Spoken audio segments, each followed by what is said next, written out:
Andy, it is wonderful to see you. How are you today? I'm great. Thank you very much, Maria. How are you? I'm good, thank you. I'm really interested in this topic.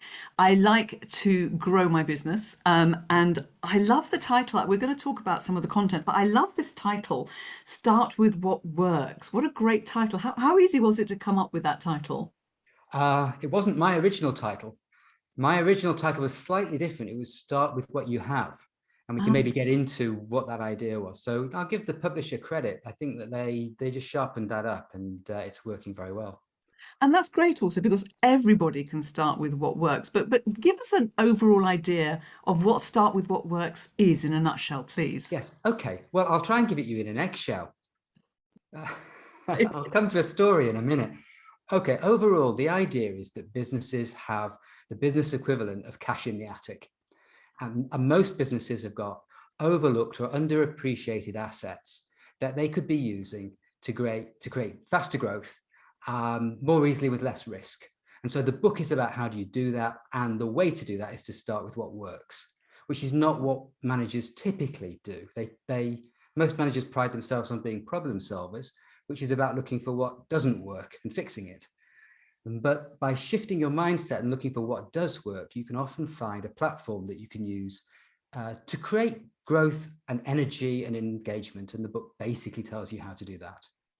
I like that. I love the cash in the attic idea. I mean, anybody listening in from abroad would have no idea what we're talking about, but That's but right. it's a television program here in the UK, and often we do hide cash in places and valuable items. Yeah, I like the fact that it's less risk because I think at the moment we're probably all a bit more risk averse. And you mentioned, looking outside and not looking at what's working. I think that's an interesting approach. You warn about relying on saviors and magic bullets. Is that Yeah. what you mean by looking outside? Yes. I've nothing against looking outside for ideas, but I think people often do it a little bit prematurely. And they do it in a mode where they say, wouldn't it be great if we could just hire ourselves a rock star who'll sort this out for us? Or we'll buy this particular piece of enterprise software. And you know what? That will be the idea. Or maybe even an acquisition. In other words, they're going for a one-stop shop solution to whatever issues their growth challenges. And what I'm saying is that can work, but it can also be very risky. And at least before you consider doing that, you probably should be looking more at what you've already got going for you. And then even if you do go outside, you will do it from a more secure base. I mean, let me give you an example, which I think a lot of people relate to. When I was thinking about writing the book, I was chatting to a guy called Paul Faulkner, who at the time was the CEO of Birmingham Chambers of Commerce. And prior to that, he had been the CEO of Aston Villa Football Club. And when I was talking to him about this, he said, it's exactly like running a football club because I lost count of the number of times that people would say to me, one more player, boss, just one more player, and I'll deliver the results. And he would say to them, hey, I could buy you the best striker in the world, but if we can't get possession of the ball and get the ball up to the front, what's the use? Why don't you work on that first? Because I think you'd agree that we could be better at that. Let's work on that. And then if we do bring somebody in, we'll get more value from them. And we may also find that the guy that I bought you last year that you promised me was going to be the great solution will come into their own as well. And so I think a lot of people relate to that. I'm not saying don't ever go out. I'm saying start with what you've got, start with what works. And then if you do bring in a rock star or you do bring in something else, you'll do it in an intelligent way with more internal confidence and understanding what you really want to get out of that. That's interesting. I like that the football story because you do hear that. You do hear, oh, if we had enough money to buy that great player, etc., etc. But you're right. If you can't get possession of the ball, then what's the point? And companies, if I could get that top salesperson, pinch them from the other company, we'll be fine. Our sales will go up. Okay. Mm. Another thing you talk about is moonshots, Yeah. which is the word we hear quite often. And please, first of all, explain what you mean by moonshot and also why we should be not thinking in that way. Well, by moonshot, people mean by analogy to, John F. Kennedy saying we'll put a man on the moon and return him safely by the end of the decade. This kind of huge, almost impossible seeming goal, which galvanizes people and galvanizes development. And I've nothing against them. I think they're incredibly inspiring. There's a whole genre now of books saying everybody should be doing moonshots. And I think that most people shouldn't be. A few people, Elon Musk, can obviously pull off moonshots. It's interesting that his competitors, by the way, in terms of getting people into, the space, Bezos and Richard Branson, their businesses are not moonshot businesses. Neither Amazon nor Virgin. They're much more incremental, steady, conservative businesses in many ways. Bezos started selling books out of the back of his car. Virgin often look for quite mundane businesses in segments that they think are underserved and improve those. That's much more, I think, pragmatic for most people. So moonshots are exciting. They're very risky. Uber just sold their autonomous vehicle division because it just wasn't paying off. It looked like it was going to, and it's just, it's going to take a lot longer to get autonomous cars going, it seems. And actually, the original Uber wasn't a moonshot either. All the technology to do the original Uber, which was incredibly disruptive and turned an industry upside down, was all based on stuff that was already there. GPS was already there. Taxis were already there. Customers rating, users rating people with stars. All that sort of stuff was already there, but they put it together in a new combination. And that, I think, is the approach that I'm recommending as being safer and really just more realistic for most people and most businesses. So you are literally giving us an example of starting with what you have and putting it in a different way to create something bigger than what you have. Yes? Yeah. Uber is an absolutely classic example. Fantastic. So why do you think that we are overlooking the potential in our businesses? How do we miss it? I quite often tell a story about walking in a park near where I used to live, and you'd often see magpies in that park. And one day I saw a magpie, and as I got closer to it, it turned out to be a black shiny bin liner. And I think we've all had that experience. A psychologist would say that we have expectations, we have a perceptual set, and we see what we expect to see. And once you get used to your business and you're an expert in your business or your industry, then you have fewer possibilities for what things could mean and what the potential is. So one of the reasons is that we fill in the blanks the way we expect them to see. I mean, a great example, Steve Ballmer, one of the most successful people in technology ever when he was second CEO of Microsoft. He knows a lot about technology, but he famously said that not many people would want an iPhone. And of course, when the first computers came out, they were saying nobody's going to have a computer. There's going to be very few. We don't need to make any. So it's incredible. You're right. So how do you go about changing that? How do you see the hidden resources, the hidden opportunities? Well, I have three broad approaches I talk about in the book, and each one of them has a basic question. So let me tell people what those questions are. The first one is, what resources do we have? You have to make a decision. You're going to take a new mindset, and you say, what resources do we have apart from money that an entrepreneur would love if they could only get their hands on it? It might be access to senior decision makers in large corporates. It might be data. I mean, a lot of people now have got huge amounts of potentially really valuable data. It might be know-how that you've acquired that you don't directly sell, but you could do. So, for example, Lotus developed know-how in automotive suspensions because it was building racing cars and sports cars. And half of its business these days is consulting with other auto manufacturers on suspensions. So it had this know-how. So that's the first question. What resources? And there are 17 categories. People can download a worksheet if they want. I can tell you about that later on. Second question is, let's look at the things that we do and ask ourselves, what must be there for this to work?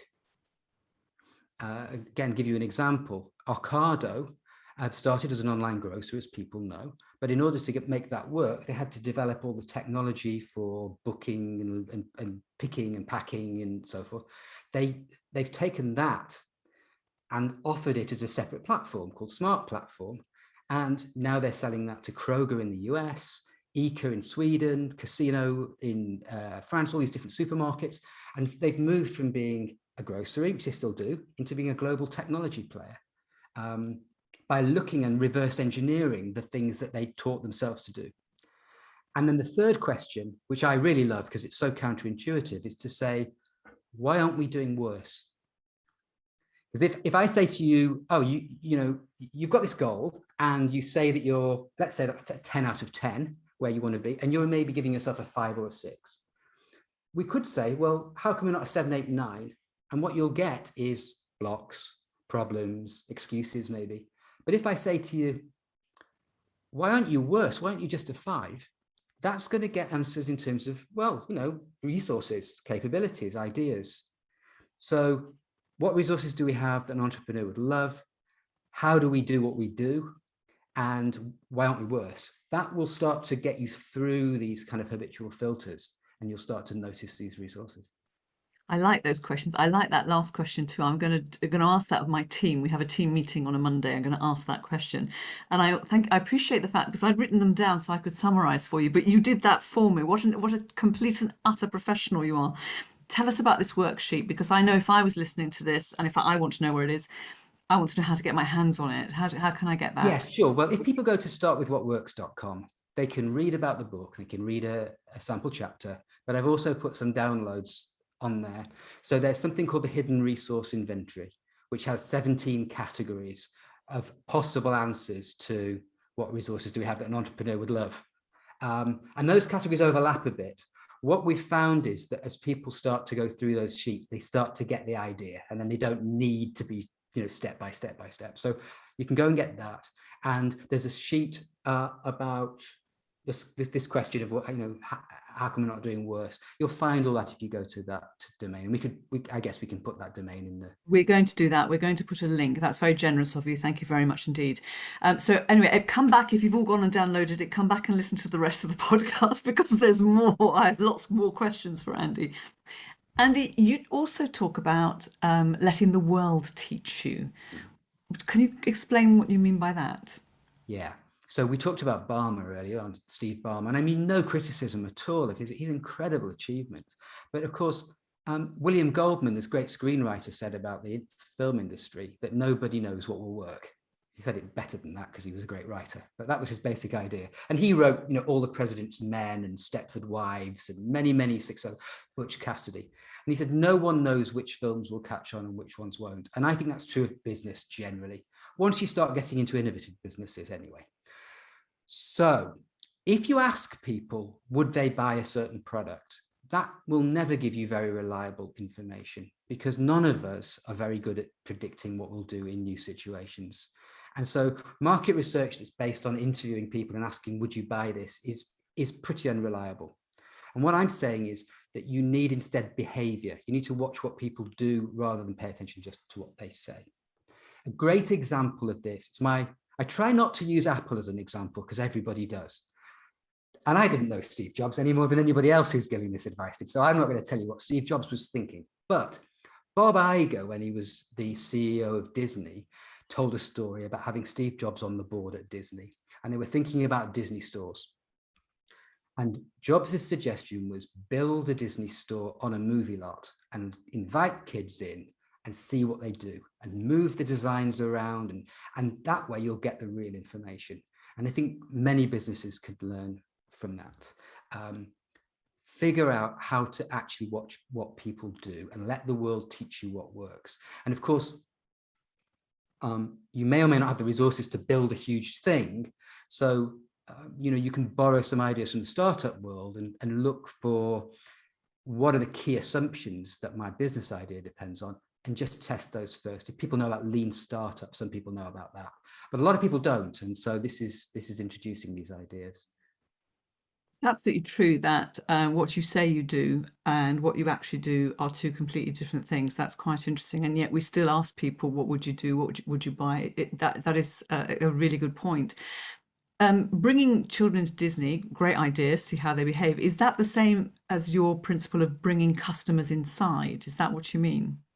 I think the concepts really overlap. I mean, I think people can use customers so much more as a resource in many cases than they do. So certainly bringing them in and asking them to go through a simulation in that sort of way is one thing. My favorite example is Lego. Lego, as a lot of people will know, struggled a lot in the early 2000s. Part of it was because they had a belief that they were a children's toy business, and they really resisted the fact that there was a huge adult user community called adult fans of Lego. And when Jürgen Vignudstorp took over and turned it around, and there were other people that he galvanized, they started to tap into the fact that this adult user community had, I mean, not only did they have a lot of money to buy Lego, but they knew about Lego. And Lego had hired designers who were excellent designers, but didn't understand the product. And they had designed products that people didn't buy. And someone had the idea, hey, we've got this large user community. Maybe some of them are designers. So it's turning it on its head. Why don't we see if we can find some of them and hire them? And they hired their customers to design the future products, which were much more successful. And since then, they've been very active in promoting the relationship. So I think looking at customers as much more partners and less transactionally and more of a relationship. And lots of things you can do. One more example is bring them into your town hall meetings, because they're much more credible than you are when you talk about on-time delivery or quality or these kinds of things. And we've done that and had great results. That's really being truly customer centric, isn't it? When you're working in partnership with your customers, that's wonderful. Super. So I know you started writing your book pre-COVID. Has anything, so having written it now, has anything changed, or do all the principles in the book still apply? They do apply. I mean, I wrote the proposal and we started just as COVID was hitting. And so I talked to my editor about this, and we didn't have to change things very much. So we mentioned COVID a few times. I think the start with what works approach is really great in volatile circumstances. And even if it wasn't for COVID, I'm sure if we were doing this interview, we'd both agree that this was still the most unprecedentedly volatile time in history.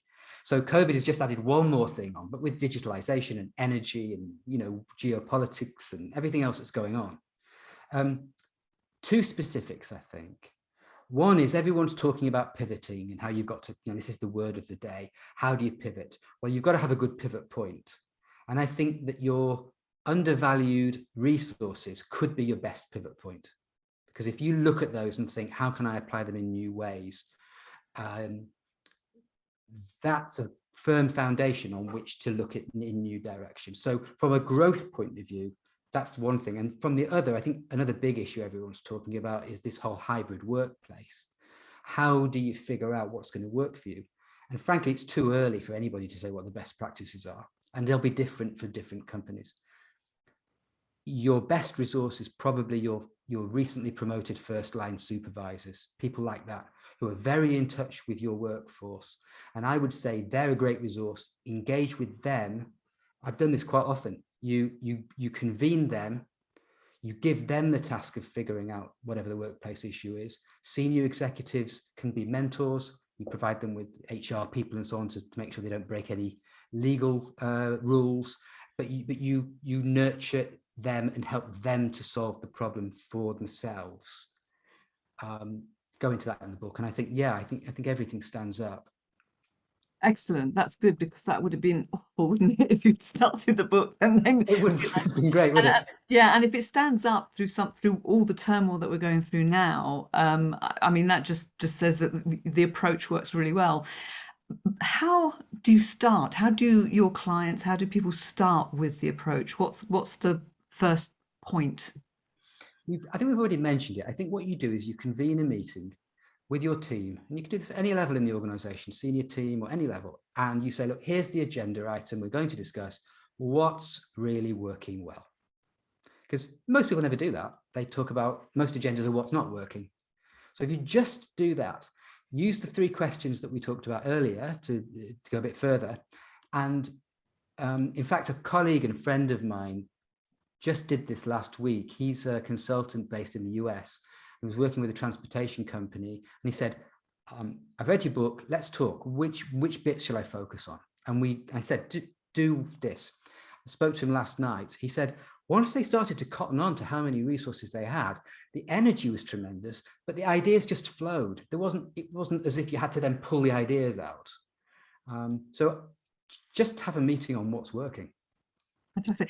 And is this what you're asked to do when you're brought into companies as a speaker or a facilitator? Are you asked to help them to do that? Or are you explaining the process? Or are you doing a mixture of both? I do both. I introduce the ideas, and then a really nice way of doing it is, of course, is to facilitate people then in applying it to their specific issue. So sometimes I just do an educational piece, but as often as possible, making it very interactive. Fantastic. How much time should be put aside to do that, to make those first steps with you and have you interact and facilitate for them?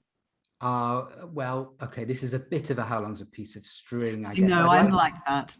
Yeah, I would say that the first thing for us to do is to start getting really clear on your objectives, and then, you know, I can suggest things, and of course we can be incremental. You know, we could do a couple of hours to get the idea across, and then people will usually want to do more. What was the other thought, just as I was saying that? You can So what I was trying to establish yes. there, Andy, because obviously, I mean, it sounds very simple. When you actually go to practice all the principles and putting everything into place in the book and that you teach, I want to know, are you there to hold their hands? And you're telling me, yes, you are, and you're able to stay with an organization and help them through the process, yes? Oh yeah, absolutely. It's simple, but it's not always easy. Yeah. And you know, some people will get the idea more quickly, and of course there might be political sensitivities that need to be negotiated, and you know, all that kind of stakeholder stuff as well. Fantastic, wonderful. So if you were to give people any tips, apart from obviously read the book, get the worksheet, and start having these meetings, would those be the 3 tips to take to move forward? Is there anything else they should be doing? Yes, yeah, meet specifically to look for what's working. Think about your customers almost as if they were partners or even paid advisors. You know, you can really flex your understanding of your relationship with your customers, and think about supporting your own people to solve their own problems and help them to see what's working using the same sort of approaches. Those are the sorts of things I would suggest people start with. And you know, that's excellent advice. Andy, thank you so much. You've given us a masterclass in how to start with what works and grow your business faster. Thank you. It's been a pleasure. Thanks very much, Maria. Super. Thank you for listening to The Speaker Show. I hope you enjoyed this episode. And if you did, please leave a rating on Apple Podcasts. You can keep up with future episodes on the Speakers Associates website, that's speakersassociates.com, or your favorite podcast app. And if you need Andy's help to hold your hand and get your organization to start with what works and grow your business, please contact Speakers Associates in time to book him for your next event. Thank you very much. I will see you next week. Bye-bye.